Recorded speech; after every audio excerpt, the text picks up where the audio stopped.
Friends ఈ వీడియోని last వరకు చూడండి. లాస్ట్ వరకు చూస్తే మీ రియాక్షన్ ఇదే. పీక్‌లో కూడా అయితే దిగాను. మ్యాక్ 10 దొరికింది. నా కళ్ళ ముందే ఒక ఎనిమీ ఉన్నాడు. వాడికైతే గన్స్ లేవు. ఈయనైతే కొడదాము. Okay full damage. Okay final kill కూడా వచ్చింది. అండ్ ఇటుకాడ లూట్ ఏరుకున్నాం. MP5 డబల్ చిప్ ఉంది ఇటుకాడ. అండ్ ఇప్పుడైతే వెళ్దాం. ఇక్కడ ఫైర్ అవుతుంది. వీడికైతే ఫుల్ డ్యామేజ్ అయితే ఇచ్చాను. కానీ వీడైతే కిల్ కాలేదు. అండ్ ఫాస్ట్గా వెళ్ళి కిల్ చేద్దాం. ఓకే ఇద్దరు ఫైర్ చేస్తున్నారు. మనకు కూడా 2 కిల్స్ వస్తాయి. అండ్ ఇక్కడ వచ్చేసరికి నా కిల్ దొబ్బేసరి ఇది బాస్ గారు ఉన్నట్టున్నాడు. ఈయనైతే ఎట్టైనా కొట్టాల్సిందే ఈరోజు. అండ్ ఇక్కడ చూడే ఫ్లాష్ మ్యాన్ ఉంటున్నాడు. ఎక్కడున్నాడు వీడు? ఓకే ఇక్కడైతే లేడు. ఇక్కడ వచ్చేసరికి ఇందాక నుంచి వీడైతే కొడుతున్నాడు కానీ వెళ్ళిపోయాడు వీడు. ఓకే వీడికైతే హెడ్ షాట్ అయితే పడిపోయింది వీడికి ఫైనల్గా.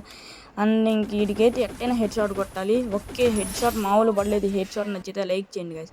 అండ్ ఇక్కడ వచ్చేసరికి వీడైతే ఫుల్ డ్యామేజ్ ఇచ్చాడు. ఈయన ఎట్లయినా కొట్టాలి. అండ్ పైన కూడా ఒకడు ఉన్నాడు. వీడు కూడా డ్యామేజ్ ఇచ్చాడు బాగానే. అయినా వీడికి సెకండ్ ఫైర్లో లాగుతాను చూడండి. ఓకే సెకండ్ ఫైర్ కూడా అయింది. పార్ట్ 1 పార్ట్ 2 కావాలంటే లైక్ చేయండి.